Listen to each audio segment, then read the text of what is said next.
Hi friends, welcome to Ashok online academy. నేను మీ అశోక్ కుమార్.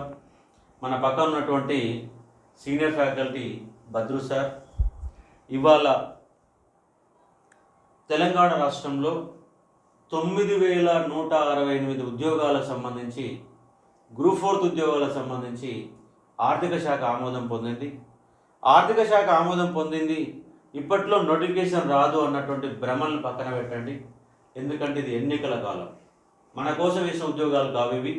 ఇది రాష్ట్ర ప్రభుత్వ ఎన్నికల కోసం వేసిన ఉద్యోగాలు కాబట్టి ముందస్తు పోయే అవకాశం ఉన్నది. కాబట్టి వితిన్ ద నెల నుంచి 2 monthsలోగా, అంటే డిసెంబర్ జనవరిలోగా గ్రూప్ 2 కానీ, గ్రూప్ 3 కానీ, గ్రూప్ 4 కానీ రావడానికి అవకాశం ఉంది.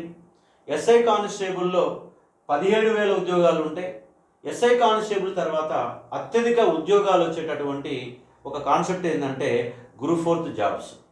కాబట్టి మీకు డిగ్రీ క్వాలిఫికేషన్ తోటి ఒక 9,000 పైన ఉద్యోగాలంటే 33 జిల్లాలు, ప్రతి జిల్లాలో 200కు పైన, పెద్ద జిల్లాలలో 300 నుంచి 400 వరకు ఉద్యోగాలు ఉండడానికి అవకాశం ఉన్నది. ఇది జిల్లా స్థాయి పోస్టు. 95% ఉద్యోగాలు మీ జిల్లా ఉద్యోగాలు మీకే వస్తాయి. కాబట్టి సీరియస్గా కష్టపడగలిగితే జాబ్ కొట్టడం అనేది కష్టమేమి కాదు. ఆల్రెడీ ఇంతకుముందు వీడియోలో పేపర్ 1 సంబంధించి, జనరల్ స్టడీస్ సంబంధించి 11 అంశాలు ఉంటే ఆ 11 అంశాలపైన ఇంతకుముందు వీడియోలో మీకు ఒక ఎక్స్ప్లెనేషన్ ఇవ్వడం జరిగింది. ఈ వీడియోలో సెకండ్ పేపర్ 150 మార్కుల పేపర్. ఇది ముఖ్యంగా మ్యాథ్స్ బ్యాక్గ్రౌండ్లో ఆర్థమెటిక్ రీజనింగ్ నేపథ్యంలో 150 మార్కుల పేపర్ ఉంది. దీన్నే మనం ఏమంటున్నామంటే సెక్రటేరియల్ ఎబిలిటీస్గా మనం చెప్తా ఉన్నాం. కాబట్టి దానికి సంబంధించిన ఒక సీనియర్ ఫ్యాకల్టీ మన భద్రు సార్. చాలా ఇన్స్టిట్యూట్లలో, హైదరాబాదులో చాలా ఇన్స్టిట్యూట్లో చెప్పినటువంటి భద్రు సార్ మనకు ఈ సెకండ్ పేపర్ పైన మీకు కంప్లీట్ పేపర్ అనాలిసిస్ ఇస్తారు. ఇక నుంచి రెగ్యులర్గా మీ చేత గ్రూప్ 4ని ఎలా ప్రిపరేషన్ కావాలా, ప్రతి అంశం పైన చాలా వీడియోలు యూట్యూబ్లో మనం అందజేస్తాం. అలాగే మన యాప్ ఉంటుంది, అశోక ఆన్లైన్ అకాడమీ యాప్ ఉంటుంది. యాప్ను కనుక డౌన్లోడ్ చేసుకుంటే 2,000 రూపాయలతో ఈ యొక్క గ్రూప్ 4 జాబ్కు సంబంధించినటువంటి 2 పేపర్లకు సంబంధించిన అంశాలు మొత్తం కూడా ఇవ్వడం జరుగుతుంది. అది 1 year వ్యాలిడిటీ అనేది మనకు అందుబాటులో ఉంది. దాన్ని ఉపయోగించుకునే ప్రయత్నం చేయవచ్చు. ఇప్పుడు మనకు ఈ పేపర్ 2కి సంబంధించిన వివరాలు మన భద్రు సార్ మీకు కంప్లీట్గా ఇచ్చే ప్రయత్నం చేస్తారు. నమస్కారం సార్. నమస్తే సార్. సార్, ఇలా మన విద్యార్థుల కోసం ఈ second paper how to prepare అంటే మనం స్కోర్ చేయాలంటే ముఖ్యంగా మనకి ఇప్పుడు ఈడ 5 అంశాలు ఇస్తున్నారు. 5 అంశాలలో ఈ మానసిక సామర్థ్యాలు, verbal, non verbal, logical reasoning, సంఖ్యాగణిత సామర్థ్యాలు అనే కాన్సెప్ట్ పైన సిలబస్ ఏముంటుందని కొంత అవగాహన ఉంది పిల్లలకి. కానీ ఈ థర్డ్ కంప్రహెన్షన్, సంగ్రహ అధ్యయన సామర్థ్యం, అదే గ్రంథంలో ఒక బాగా విశ్లేషణ సామర్థ్యం కోసం వాక్యాలు తిరిగి ఏర్పాటు చేయడం లాంటి అంశాలపైన కొంత డౌట్ ఉన్నది. ఈ యొక్క 5 సిలబస్ ఏంటి, ప్రిపేర్ అయితే మనం సక్సెస్ అవ్వడానికి అవకాశాలు ఉంటాయో కొంచెం విశ్లేషణ చేసి ఒక ప్రయత్నం చేయండి సార్. Thank you sir. తప్పకుండా వారికి ఈరోజు వారి యొక్క అనుమానాలన్నింటినీ కూడా ఈ సెషన్లో కంప్లీట్గా క్లియర్ చేసే ప్రయత్నం చేస్తాను sir. Thank you very much. Start చేస్తాను. Right sir. నమస్తే, నేను మీ బద్రి సార్. రైట్ మిత్రమా, నేను మీ అందరికీ సుపరిచితమే. బద్రి కుస్మా మీ అందరికీ తెలుసు. బద్రి సార్ అంటేనే ఒక బ్రాండ్ అనేటువంటి తెలుసు. ఎక్స్పారిమెంటరీ సోల్జర్గా, అలాగే 2 తెలుగు రాష్ట్రాలలో అర్థమెటిక్ రీజనింగ్, మెంటల్ ఎబిలిటీలో ప్రముఖ స్థానం మీ అందరి అభిమానాల ద్వారా దొరికింది. సో చాలా హ్యాపీ. అలాగే విష్ ఆల్ ద బెస్ట్ మిత్రమా. ఈరోజు మనం దినపత్రికలు చూసినటువంటి విషయం కావచ్చు, లేదా ఆల్రెడీ మీకు చేరినటువంటి అంశం కావచ్చు, తెలంగాణ రాష్ట్రము ప్రస్తుతము మన అందరికీ అనగా గ్రూప్ 4 పైన గత సంవత్సరంగా నీలి నీడలు ఉండే ఆ నీలి నీడల ముసుగు నిన్న ఆర్థిక శాఖ క్లియరెన్స్ ఇచ్చింది. సో డిసెంబర్ సార్ ఇందాక చెప్పినట్టు మనకు ఎన్నికల వేళ, ఎన్నుకునే వేళ అనేటువంటి అనుకోవచ్చు. సో యువత మేలుకో, ఇప్పుడు కాకపోతే ఇంకెప్పుడు అనేటువంటి కాన్సెప్ట్ మొదలైంది. కాబట్టి సో మీరందరూ కూడా ఇక్కడ గమనించినటువంటి విషయాన్ని కనుక చూస్తే, రైట్ సార్, సెక్రటరియల్ ఎబిలిటీ అనగా సామర్థ్యం, మానసిక సామర్థ్యము. అలాగే మానసిక సామర్థ్యంలో ఉండేటువంటి టాపిక్స్ మనందరూ తెలుసు. ఏంటిది అంటే వర్బల్ రీజనింగ్ ఉంటుంది ఒక part, A part in verbal and non verbal. So verbal reasoning and non-verbal reasoning, we know the well known. At the same time, logical reasoning, another part is there, logical reasoning. So ఈ 2 parts పైన ఇబ్బంది ఏం లేదు. అలాగే సంఖ్యా గణిత శాస్త్రం అనగా నెంబర్ సిస్టమ్. సో ఇది ఏంటి సార్ అంటే మనకి ఇక్కడికి reasoning and mental ability part వస్తుంది. ఓకే, బట్ ఇక ఈ పార్ట్కి వచ్చేటప్పటికి చాలామంది మిత్రులు ఆలోచనలు పడ్డారు. ఆ పార్ట్ ఏంటి సార్ అంటే కాంప్రహెన్సెస్, సంగ్రహ అధ్యయన సామర్థ్యం, గ్రంథంలోని ఒక భాగం, విశ్లేషణ సామర్థ్యం కోసం వాక్యాలు తిరిగి ఏర్పాటు చేయడం. It is nothing but sir it's a grammar part of A English. So English పార్ట్లో ఉన్నటువంటి మనకు ఈ 2 పార్ట్స్ నుంచి మనకు 25 మార్క్స్ ఏరియా వస్తుంది సార్, 20 to 25 మార్క్స్. సో టోటల్గా మనకు 150 మార్క్స్ పేపర్. ఆ 150 మార్క్స్ పేపర్లో ఇక్కడ మనకు ఒక 20 నుంచి 25 మార్క్స్ వచ్చే అవకాశం ఉంది. సో ఫస్ట్ ఈ పార్ట్ పైన మీకు క్లారిటీ ఇచ్చి తర్వాత ఇందులో ఎలాంటి విషయాలు ఉంటుంది ప్రీవియస్ పేపర్ను మీకు దృష్టికి తీసుకొచ్చే ప్రయత్నం చేస్తాను. ఫస్ట్ ఆఫ్ ఆల్ మిత్రమా, డౌట్నే ఫస్ట్ క్లారిఫై చేసుకుంటే నెక్స్ట్ ప్రిపరేషన్ ఈజీగా అవుతుంది. కాబట్టి ఇక్కడ మనకు సంగ్రహ అధ్యయనం సామర్థ్యం గ్రంథంలోని ఒక భాగం, ఈ 2 parts, 3rd part and 4th part గురించి తెలుసుకునే ప్రయత్నం చేద్దాం. ఆ తెలుసుకునడానికి మీకు ప్రీవియస్ పేపర్ ఒకటి చూపించే ప్రయత్నం చేస్తాను మిత్రమా. రైట్. సో ఇక్కడ మీరు గమనించినట్లయితే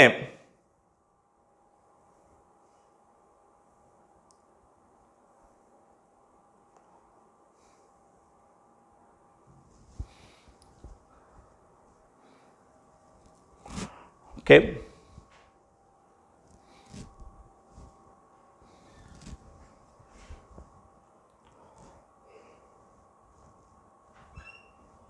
రైట్ మిత్రమా, ఇగో ఇక్కడ కొన్ని కోర్స్ చూద్దాం.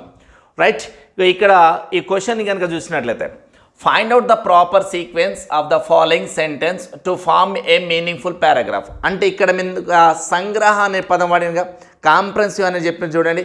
ఒక అధ్యాయం నుంచి విశ్లేషణ చేసి దాని నుంచి అడిగేటువంటి అంశాలు అడిగాను. అదేనండి ఈ అధ్యాయం. అంటే ఒక స్టోరీ ఇస్తాడు సార్ మనకి. ఇక్కడ చూస్తే hence the meal that is taken in the morning is breakfast. మనం భోజనం బ్రేక్ఫాస్ట్ తర్వాత తీసుకునేటువంటి అంశము. The word organized from the fact that after dinner we don't eat the whole night and this is long.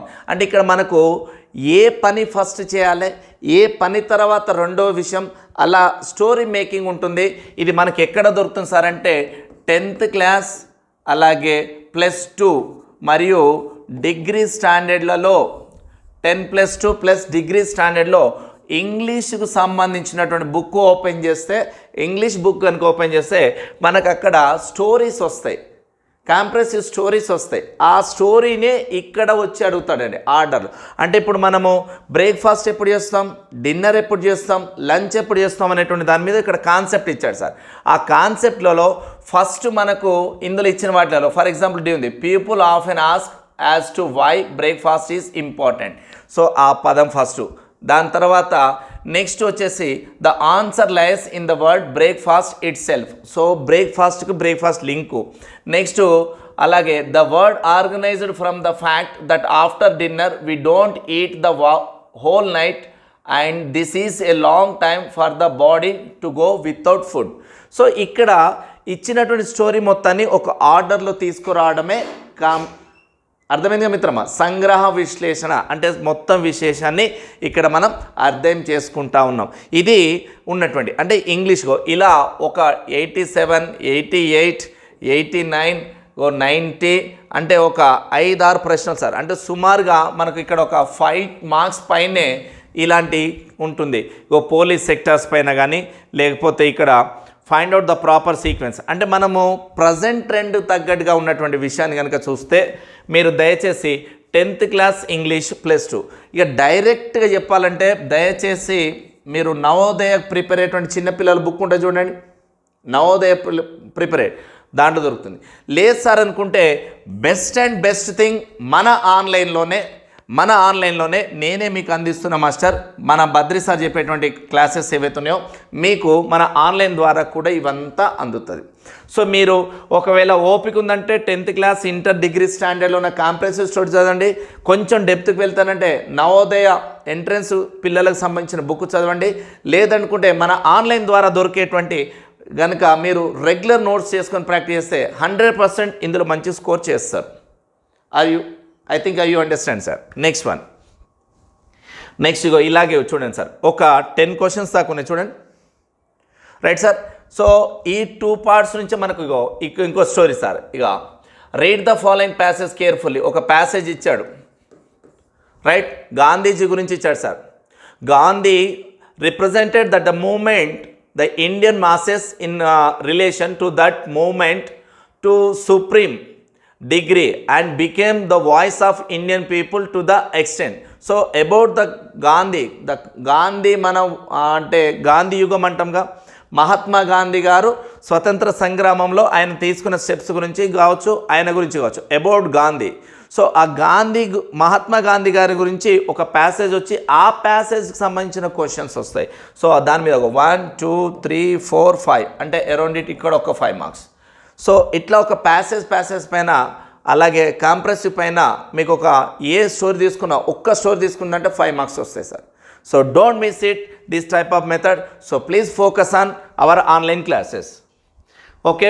So ఇగో ఇట్లా ఒక tobacco గురించి, ఒక పొగాకు గురించి సంబంధించినటువంటి అంశం ఇక్కడ, ఆ గూడ్స్ సర్వీస్ ట్యాక్స్ సంబంధించినటువంటి జిఎస్టీ పైన కూడా అడగడం జరిగింది సార్. సో వాస్తవానికి గమనించాలంటే ఇది మనకు 2016-18లో జరిగినటువంటి గ్రూప్ 4కు సంబంధించి 16 to 18 ఎందుకు అంటున్నంటే ఆ పీరియడ్లో నోటిఫికేషన్ పడి చాలా టైం పడింది 18 దాకా. ఆ టైంలో చూస్తే మనకు జిఎస్టీకి సంబంధించినటువంటి నియమాలు ఏవైతే ఉన్నాయో సార్, అప్పుడు సెంట్రల్ గవర్నమెంట్కి రాష్ట్ర గవర్నమెంట్ మద్దతు ఇచ్చింది. అప్పుడు దాని మీద జరిగినటువంటి విషయం. సో ప్రస్తుతము రాష్ట్ర ప్రభుత్వం కేంద్ర ప్రభుత్వాల మధ్యలో జరిగేటువంటి ఏవైతే మెయిన్ బర్నింగ్ టాపిక్స్ ఉంటాయో వాటినే కంప్రెహెన్సివ్ ప్యాసేజ్లో ఎక్కువగా అడిగే అవకాశాలు 100% ఉండేదానికి ఇదే నిదర్శనం. మీరు అర్థం చేసుకుంటారు. I hope you understand sir my view of the tomorrow questions how to may be in group 4 we are expecting. Right sir. Next one. So ఇది మీకు ఉన్నటువంటి క్వశ్చన్ సార్, అది కూడా అలాంటిదే. So comprehensive. ఇక నెక్స్ట్ ఉన్నటువంటిది ఏం మాస్టర్ అంటే లాజికల్ రీజనింగ్. మీరు సెకండ్ పార్ట్లో చూసారు. రైట్ మిత్రమా. సెకండ్ పార్ట్లో విషయానికి వస్తే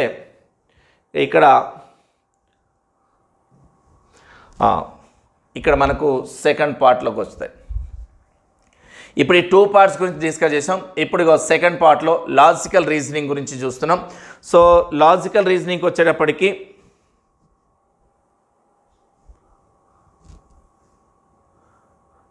లాజికల్ రీజనింగ్లో ఈ టైప్ ఆఫ్ క్వశ్చన్స్ ఉంటాయి చూడండి సార్. రైట్. ఈ క్రింద ఇచ్చినటువంటి ఒక ప్రకటన, 2 చర్యలు ఉన్నాయి, ఇచ్చిన సమాధానాలు. బీహార్లోని కొండ ప్రాంతంలో 200 కంటే ఎక్కువ గ్రామాలు తుఫాను కారణంగా తీవ్రంగా దెబ్బతినడం వలన పునరావాస కార్యక్రమాలపై భారం పడింది. సో ఒక statement and course of action, statement course of action, it is the logical reasoning. Statement and course of action చూడాలి. అండ్ నెక్స్ట్ మరొకటి సార్, ఇంకో స్టేట్మెంట్ ఆఫ్ కోర్స్ యాక్షన్ ఏంటంటే the train driver should be immediately suspended for the negligency on his part. So in one of the worst accident in a railway level crossing 50 people died when a bus carrying them collided with a running train. So ఇక్కడ train డ్రైవరా, bus డ్రైవరా, ఇక్కడ సంబంధించినటువంటి విషయాలపైన మనం మాట్లాడుతున్నాం. తన విధిలో నిర్లక్ష్యం వహించినందుకు rail డ్రైవర్ని తక్షణం తొలగించాలి. తన విధిలో నిర్లక్ష్యం వహించినందుకు బస్సు డ్రైవర్ని చూడాలి. మరి ఇక్కడ రైలు పట్టాల మీదకి వచ్చేటువంటి రైడ్స్ ఎవరికి ఉన్నాయా అంటే లెవెల్ క్రాస్ చేసేటప్పుడు కనుక మీరు గమనిస్తే 100% ట్రైన్ డ్రైవర్కు సంబంధం ఉందో. ట్రైన్ డ్రైవర్ కేవలము తన యొక్క సిగ్నల్ని పట్టుకొని ముందుకు వెళ్ళిపోతాడు. మనము ఈ రోడ్ క్రాస్ చేసే వాళ్ళు మాత్రమే ఉంటుంది. సో ఈ నెగ్లిజెన్స్ ఎవరు తీస్తారంటే the driver of the bus should be punished for the negligency on his part. I'm right. So ఈ విధంగా స్టేట్మెంట్ అండ్ కోర్స్ యాక్షన్ ఉంటుంది. అలాగే next statement and assumptions. So ఇక్కడ assumption sir, in the last year Osmania university has launched a number of innovative courses for the better future of its students. So ఇది ఒక statement, దానిపైన assumption. These courses may be attractive students, ఇది ఒక attractive కావచ్చు, లేదా ఈ కోర్సులు విద్యార్థులను ఆకర్షిస్తాయని, లేదా ఉస్మానియా విశ్వవిద్యాలయ విద్యార్థులు భవిష్యత్తు గురించి స్పృహ కలిగి ఉంటున్నారని. అంటే ఇట్లా ఒక స్టేట్మెంట్ అజంప్షన్కి సంబంధించింది లాజికల్ రీజనింగ్ ఏంటి. సో లాజికల్ రీజనింగ్లో ఇదొక పార్ట్. అండ్ అజంప్షన్ అనేటువంటిది ఒక question. Next statement and argument ఉంటుంది. స్టేట్మెంట్ అండ్ ఆర్గ్యుమెంట్ ఇది లాజికల్ రీజనింగే. నెక్స్ట్ వచ్చేసి ఇక్కడ మనకు statement asset and reason. Asset and reason తెలుసు, ఒక ప్రతిపాదితం ఇస్తాడు, కారణం. ఫర్ ఎగ్జాంపుల్ భారతదేశం ప్రజాస్వామిక దేశంగా పేరుగాంచింది. So here India is known as a democracy country. Yes is true. And భారతదేశం తన స్వంత రాజ్యాంగం కలిగింది. Yes we have the own, India has its own constitution. Yes it both are true. So then A and R both are true. A and both are true and R is the correct explanation of A. So A అనేటువంటిది ఆర్కి సరైన వివరణ ఉంది అనేటువంటి ఉంది. So ఇక్కడ మనకు కంప్లీట్గా ఏం తెలియాలి మాస్టర్? ఆ కంటెంట్ తెలియాలి, ఆ కంటెంట్లో ఉన్న మ్యాటర్ తెలియాలి. సో ఇందులోకి వస్తే మనము జనరల్ స్టడీస్లో ఉన్న అన్ని సబ్జెక్టులను పూర్తిగా అవగాహన చేసుకోవాల్సిన అవసరం ఉంది. రైట్ మిత్రమా? సో ఇలా మనం స్టేట్మెంట్స్ ఉన్నాయి. ఇగో నెక్స్ట్ మీకు సంఖ్యా వ్యవస్థ గురించి చెప్పండి సార్. సో సంఖ్యా వ్యవస్థకు వస్తే ఇక్కడ కొన్ని క్వశ్చన్స్ చూడండి, నెంబర్స్ ఉన్నాయి చూడండి. 13, 28, 48, 57, 15, 26, 37, 42, 17, 24, 26 ఏమొస్తుంది. సో ఇక్కడ మీరు గమనించినట్లయితే చూడండి సార్, 13 నుంచి 15 +2, 15 నుంచి 17 +2, 28 నుంచి 26 -2, 26 to 24 -2. Right sir? ఇక్కడ ఇలా చూడవచ్చు. లేదా ఇక్కడ 48 ఉంది చూడండి, 48 to 37 ఎంత అవుతుంది చూడండి. ఎస్ 3 అంటే 11 సబ్ట్రాక్ట్ -11, 37 to 27 -11. ఇప్పుడు ఇక్కడ -11 అయింది. ఇక్కడ 57 నుంచి 42 -15. సో -15 తీసేస్తే 27. So answer is 27. అంటే ఇక్కడ నెంబరింగ్స్ మనకు నెంబర్ సిస్టమ్ రీజనింగ్ క్వశ్చన్ని చూస్తున్నాం. క్లియర్? Right sir. సో ఇలా మనం నెంబర్స్తో ఉన్నటువంటి విషయాలను గమనిస్తున్నాం. ఇగో ఇక్కడ కూడా ఒక నెంబర్స్ ఉంది, ఇగో ఈడొక నెంబర్స్ ఉంది, ఈడొక నెంబర్ ఉంది. సో ఏం చేస్తే వస్తుంది? సో ఇది మిస్సింగ్ నెంబర్ సిరీసు. అలాగే ఇక్కడ ఉన్నటువంటి వాటిని సమూహాలకు సంబంధించినటువంటి ఉంది. సో స్టేట్మెంట్ అండ్ అజంప్షన్ అంటాం. కంప్యూటర్ గురించి అడిగిండు, నెంబర్స్ గురించి అడిగిండు. సో ఇక్కడ మనం క్వశ్చన్లను కనుక చూస్తే రీజనింగ్ సంబంధించినవి. ఇగో నాన్ వర్బల్, ఈ బొమ్మలన్నీ కూడా నాన్ వర్బల్ సంబంధించినటువంటి క్వశ్చన్స్. నాన్ వర్బల్ ఇలా ఉంటుంది. అలాగే ఇగో ఇక్కడ కూడా ఇమేజెస్, మిర్రర్ ఇమేజెస్ అని చెప్తున్నాం. నాన్ వర్బల్ సంబంధించిన బొమ్మలు ఉంటున్నాయి. Right sir? ఇలా మనకు ఉండేటువంటి రీజనింగ్ ఇది కూడా అంటే వర్బల్ రీజనింగ్లో ఉంటుంది. రైట్? ఇలా మీకు ఉన్నటువంటి క్వశ్చన్స్ సార్ ఇది. సో ఈ విధంగా మనం చూసినట్లయితే రీజనింగ్కు సంబంధించినటువంటి క్వశ్చన్స్ ఇలా కూడా అడగవచ్చు. ఒక అభ్యర్థి ఏ చర్యలకు పాల్పడినా అతని యొక్క మూల్యాంకనం, ఇది మీకు ఇన్స్ట్రక్షన్ ఇచ్చారు. సో దీంట్లో కనుక చూస్తే మీకు ఇక బాగా కొంచెం కష్టం ఉన్నటువంటి లేదా ఇష్టం ఉన్నటువంటి కనుక చూస్తే ఇగో ఇక్కడ ఉంది చూడండి సార్. ఇదేమో మనకు Venn diagram, logical Venn diagram చెప్పుకుంటాం. ఇది వెన్ డయాగ్రామ్కి సంబంధించినటువంటి క్వశ్చన్, అనగా వర్బల్ రీజనింగ్ పార్ట్. ఇది non verbal reasoning part. Right మిత్రమా? ఇది కౌంటింగ్ ఆఫ్ ఫిగర్ అంటే నాన్ వర్బల్ రీజనింగ్. అలాగే మెంటల్ ఎబిలిటీలో ఇగో డైస్ ఉంది. మెంటల్ ఎబిలిటీ మానసిక సామర్థ్యము. సో ఇక్కడ డైస్ అనేటువంటి చాప్టర్ గురించి ఉంది. అలాగే ఇగో ఇక్కడ నెంబర్స్ పైన ఉంది. నెక్స్ట్ ఇక్కడ లెటర్స్ కోడింగ్ డీకోడింగ్ గురించి ఉంది. Right sir? ఇగో ఇది కౌంటింగ్ ఆఫ్ ఫిగర్ అంటే మళ్ళా నాన్ వర్బల్ రీజనింగ్. ఇగో డైస్ అనే చాప్టర్ వచ్చింది, అనగా ఇది మెంటల్ ఎబిలిటీ టాపిక్. రైట్ మిత్రమా? సో ఈ విధంగా చూసుకుంటూ వస్తే మనకి ఇగో ఈ చాప్టర్స్ అన్నిటిని కూడా మనం అర్థం చేసుకోవచ్చు. Right sir? ఇక మెంటల్ ఎబిలిటీ ఇలా ఇగో direction chapter. So coding decoding, right? Coding decoding, direction, ఇగో నెంబర్ సిరీస్ అలా మనం చెప్పుకుంటూ వస్తాయి. ఇక మెంటల్ ఎబిలిటీలో మీకు బాగా ఇష్టమైన టాపిక్ ఏంటంటే ఇగో క్లాక్స్ సార్. సో ఇలా అన్నిటినీ కనుక మనం చూస్తే ఖచ్చితంగా మనకు వచ్చేటండి. ఇప్పుడు ఈ క్లాక్స్ అనే టాపిక్ ఉంది చూడండి మిత్రమా. ఇప్పుడు ఫర్ ఎగ్జాంపుల్ 10-11 గంటల మధ్య గడియారంలో 2 ముళ్ళులు ఏకీభవించకుండా ఒకే సరళ రేఖలో ఎప్పుడు ఉంటాయి? So both the hands are not but not together means 180 degrees sir. So ప్రాసెస్లో మీకు లైవ్ క్లాసెస్లో అలాగే మన ఆన్లైన్ క్లాసెస్ ఇస్తా. ఇక్కడ షార్ట్ కట్ చూడండి. ఆన్సర్ ఈ లవంలో ఉన్న విలువ in the numerator value at the whole number once value, ఈ రెండింటిని యాడ్ చేస్తే 10 కావాలి. ఇది ఆన్సర్ సార్. ఇది లాజిక్. ఇలా షార్ట్ కట్ లాజిక్స్తో మీకు మన ఆన్లైన్ క్లాసెస్ అన్నీ కూడా అందించబడతాయి. So please don't miss it. Online classes ద్వారా మీకు 100% పూర్తిగా 150 మార్క్స్కు 100% ఏ విధంగా పొందొచ్చు అనేది మన క్లాస్ ద్వారా చూపిస్తాను. రైట్ మిత్రమా, ఇవన్నీ క్లాసు క్యాలెండర్సు ఇవన్నీ ఉన్నాయి సార్. సో ఇలా చెప్పుకుంటూ వస్తే మీకు ఇక్కడ కోర్సెస్కు ఇది సార్. మానసిక సామర్థ్యాలు, verbal reasoning and non verbal reasoning అని, లాజికల్ రీజనింగ్ అంటే statement conclusion, statement assumption, statement arguments అని, అలాగే సంఖ్యాగణితకు సంబంధించిన చెప్పినాం. ఇలాగే సంగ్రహం అంటే స్టోరీలు ఉంటాయి. ఇది గ్రామర్, ఇంగ్లీష్ గ్రామర్తో కూడుకుంది. గ్రంథంలోని విశ్లేషణ అనేటువంటిది ఇంగ్లీష్ గ్రామర్తో కూడుకుంది.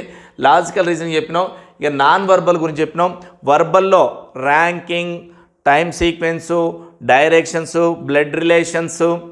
రైట్ మిత్రమా, Venn diagram, sitting arrangement, coding decoding, numbers system, calendar, clocks, dice.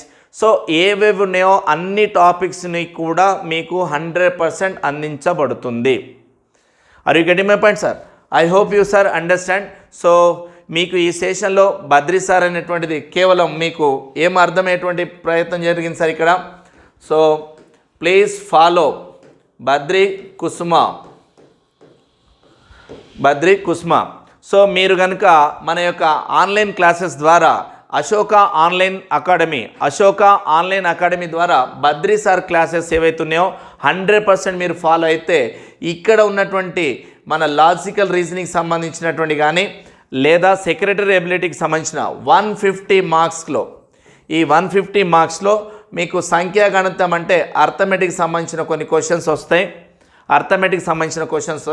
అందులో కాలము పని, కాలము దూరము, టైమ్ అండ్ డిస్టెన్స్, అలాగే నిష్పత్తి అనుపాతాలు, అలాగే లాభ నష్టాలు, వ్యాపార గణితానికి సంబంధించినటువంటి అంశాలు, వీటన్నిటిని కూడా మనం సంఖ్యాగణితం న్యూమరికల్ ఎబిలిటీ దగ్గర చూస్తాం. అలాగే బాడమస్ అనేటువంటి చూస్తాం. వీటన్నిటినీ కూడా మన అశోక ఆన్లైన్ ద్వారా బద్రి సార్ ద్వారా మీకు పూర్తి స్థాయిలో అన్ని టాపిక్స్ను కూడా అందించబడతాయి. సో ఖచ్చితంగా మీరు ఇప్పుడు కాకపోతే ఇంకెప్పుడు అనేటువంటి క్యాప్షన్ పెట్టుకుంటారా? మేలుకో రేపటి లోకాన్ని ఏలుకో అనేటువంటి అంటే స్వామి వివేకానంద గారు చెప్పినట్టు మేలుకో ఏలుకో అని చెప్పుకుంటారా? నా నాలెడ్జ్ ప్రకారం మిత్రమా, ఇదే ఛాన్సు, ఇదే ఫస్ట్ అనుకో, ఇదే లాస్ట్ అనుకో. ప్రభుత్వానికి ఎన్నికలు, మనకు ఎన్నికలే. మనము జీవితంలో ఎదగడానికి ఇదొక అవకాశం. సో ప్రభుత్వం 100% రేపు వాళ్ళ యొక్క ఆలోచనలు యూత్ను కనుక యాక్టివ్గా ఉంచినట్లయితే వాళ్ళు పాజిటివ్లో ఆలోచన ఉన్నట్టుగానే మనకు కూడా ఎన్నో సంవత్సరాల నుంచి ఎదురు చూస్తున్నాం. కాబట్టి ఖచ్చితంగా మీరందరూ ఈ నోటిఫికేషన్లో సక్సెస్ఫుల్ కావాలని కోరుకుంటున్నా. సో సంఖ్యాగణిత వ్యవస్థలో ఏమేమి ఉంటాయని చెప్తున్నా సార్? నిష్పత్తి అనుపాతము, లాభ నష్టాలు, శాతాలు, వయస్సులు, ఆ కాలము దూరం పని, ఇలాంటి అర్థమెటిక్ యాంగిల్ ఉంటే లాజికల్ రీజనింగ్లో statement arguments, assertion reason, assumptions, అలాగే సిలాయిజం అనేటువంటిది, అలాగే వర్బల్లో ranking, direction, blood relation, sitting arrangement, Venn diagrams, coding decoding, numbers, clocks, calendar, dice మరియు కొన్ని టాపిక్లన్నింటినీ కూడా మీకు కోర్స్ రూపంలో అందించబడుతుంది. సో దయచేసి మీరు 100% రేపటి మీ విజేత కావాలంటే ఆనాటి అశోక చక్రంని ఈరోజు కూడా మన త్రివర్ణ పతాకంలో ఎలా అయితే పెట్టుకొని గౌరవించుకుంటున్నామో రేపటి మీ విజయంలో కూడా ఈ అశోక ఆన్లైన్ కూడా మీకు ఉపయోగపడుతుందని ఆశిస్తూ ఇట్లు మీ బద్రి సార్. జై హింద్.